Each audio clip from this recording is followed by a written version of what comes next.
మనసులో వేల ఆలోచనలు ఒక తుఫానులా చెలరేగుతున్నప్పుడు ఆ అలజడి మధ్య ఒక్క క్షణం నిశ్శబ్దాన్ని ప్రశాంతతను ఎలా పొందాలా అనే ఎప్పుడైనా అనిపించిందా?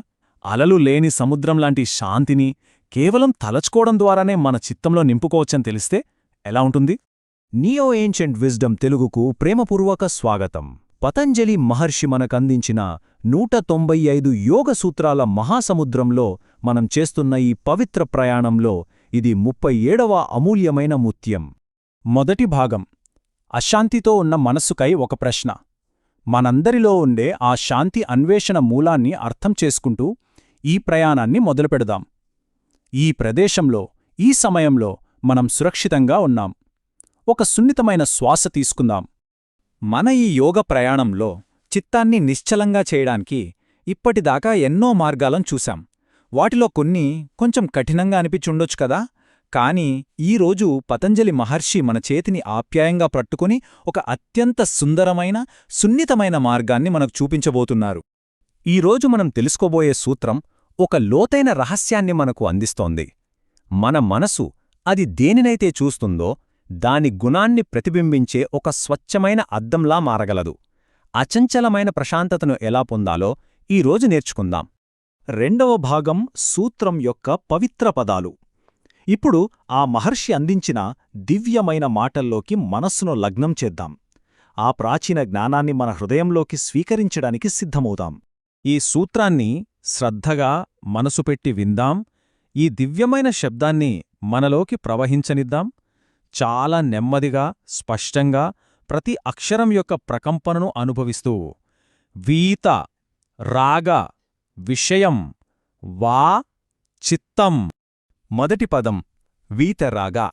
ఈ పదాన్ని విడదీసి చూద్దామా? వీత అంటే దేనినైతే దాటేశారో దేనినుంచైతే విముక్తి పొందారో అని అర్థం. రాగ అంటే అనుబంధం, ఆకర్షణ లేదా మనసుని లాగే కోరిక. అంటే ప్రాపంచిక కోరికల ఆకర్షణను రాగద్వేషాలను పూర్తిగా జయించిన మహనీయులు వీతరాగులు. వారి చిత్తం అచంచలమైన సరస్సులా ఉంటుంది. ఇక రెండో పదం విషయం అంటే మనం ధ్యానం చేసే వస్తువు లేదా మన ఏకాగ్రతకు కేంద్ర బిందువు. ఈ సూత్రంలో మన ధ్యానానికి విషయం ఎవరో తెలుసా? ఒక వీతరాగుణ్ణి యొక్క మనస్సు, వారి ప్రశాంతమైన చేతన. మూడవ పదం చిత్తం అంటే మన మనసు, మన చేతన. నిరంతరం ఆలోచనలతో భావోద్వేగాలతో కదులుతూ ఉండే ఈ చిత్తాన్ని స్థిరంగా ప్రశాంతంగా ఉంచడమే కదా మన యోగ లక్ష్యం. ఈ పదాలన్నిటినీ కలిపితే వచ్చే సులభమైన అర్థమేమిటంటే సూత్రంలోని వా అనే పదానికి లేదా అని అర్థం. అంటే మనస్సును స్థిరపరచడానికి ఇది మరొక అద్భుతమైన మార్గం.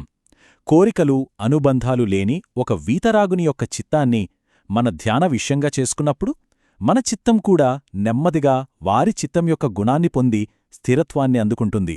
ఎంత అద్భుతంగా ఉంది కదా. మూడవ భాగం అనుబంధం లేని ఆత్మ యొక్క నిశ్చలత. అసలు రాగం లేని ఆ మనస్సు ఎలా ఉంటుంది? ఆ నిశ్చలత అనే పవిత్ర స్థలంలోకి ఇప్పుడు మెల్లగా ప్రవేశించి ఆ గుణాన్ని లోతుగా అర్థం చేసుకుందాం. ఒక్కసారి గమనించండి. రాగంతో అంటే అనుబంధాలతో నిండిన మనసు ఒక తుఫానులో చిక్కుకున్న పడవలాంటిది, అవునా? అది ఎప్పుడూ అశాంతితో, కోరికలతో, ద్వేషాలతో, దుఃఖంతో, ఆందోళనతో కొట్టుమిట్టాడుతూ ఉంటుంది. మరోవైపు వైరాగ్యంతో నిండిన వీతరాగుని మనసును చూడండి. అది అనంతమైన లోతైన సముద్రంలా స్థిరంగా సమత్వంతో, శాంతితో, స్వేచ్ఛతో, సహజమైన ఆనందంతో ఉంటుంది. అలాంటి చిత్తాన్ని తలచుకోవడమే ఒక గొప్ప ధ్యానం. యోగ సూత్రాలు ఎంత అద్భుతంగా చెబుతున్నాయో చూడండి. వైరాగ్యం దాని అత్యున్నత స్థాయికి చేరినప్పుడు ఆత్మ తప్ప మిగతా అన్నిటి పట్ల ఉదాసీనత కలుగుతుంది.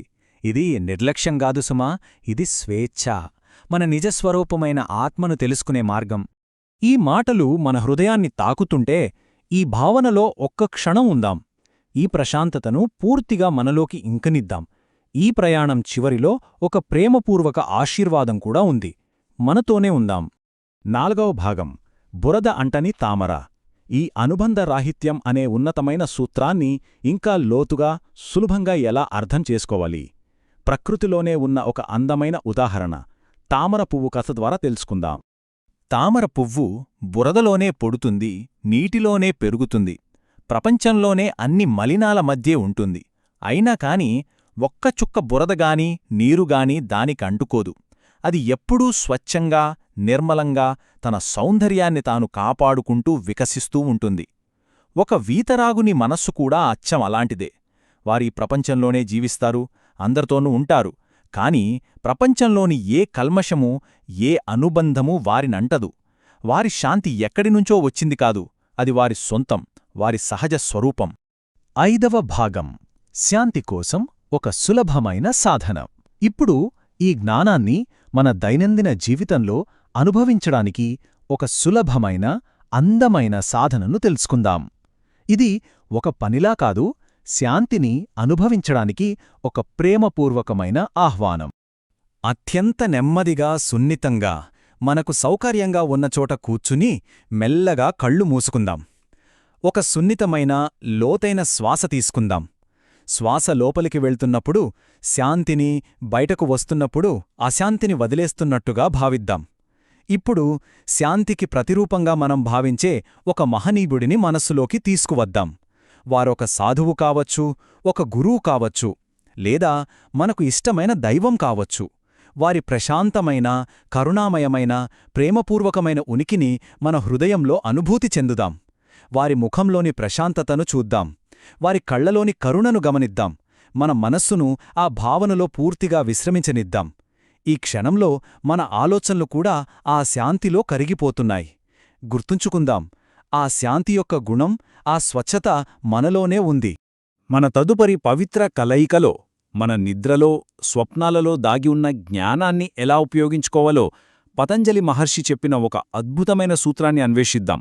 ఆ రహస్యం చాలా ఆసక్తికరంగా ఉంటుంది. 6వ భాగం మన ప్రయాణానికి ఆశీర్వాదం. అమ్మలాంటి ఆప్యాయతతో మనం తెలుసుకున్న ఈ జ్ఞానం కేవలం మాటలుగా మిగిలిపోకుండా మన అనుభవంలోకి రావాలని మనస్ఫూర్తిగా కోరుకుంటూ ఈ మార్గానికి ఒక ప్రేమపూర్వక ఆశీర్వాదం. ఒక్క క్షణం ఆలోచిద్దాం. శాంతి స్వరూపమని తలుచుకోగానే మన మనసులోకి వచ్చిన ఆ మహనీయుడి యొక్క ఏ గుణం మనల్ని ఎక్కువగా ఆకర్షించింది? ఆ ప్రశాంతత, కరుణ, లేదా నిర్భయత్వమా? ఆ గుణం మనలోనూ ఉందని గుర్తుంచుకుందాం. ఈ ప్రశాంతతను మన పవిత్ర ప్రయాణంలోని మరిన్ని సూత్రాలలో కూడా అన్వేషించవచ్చు. ఈ వివరణ మన హృదయంలో కొద్దిపాటి శాంతిని నింపినట్లయితే ఈ జ్ఞానజ్యోతిని దయచేసి ఇతరులు కూడా పంచండి. మన ఈ పవిత్ర ప్రయాణం ఇలాగే కొనసాగడానికి మా కుటుంబంలో చేరి మమ్మల్ని ప్రేమతో ప్రోత్సహించగలరు. ఈ పవిత్ర స్థలం మన అంతర్గత శాంతి కోసం నియో ఏన్షియంట్ విజ్డమ్ తెలుగు ద్వారా ప్రేమతో సృష్టించబడింది. మీ జీవితంలో ప్రతి క్షణం శాంతితో, ఆనందంతో, ప్రేమతో నిండి ఉండాలని, మీ ఆధ్యాత్మిక ప్రగతికి ఎటువంటి ఆటంకాలు లేకుండా సాగాలని మనస్ఫూర్తిగా ఆశీర్వదిస్తున్నాను. సర్వే జనా సుఖినో భవంతు. ఓం శాంతిః శాంతిః శాంతిః.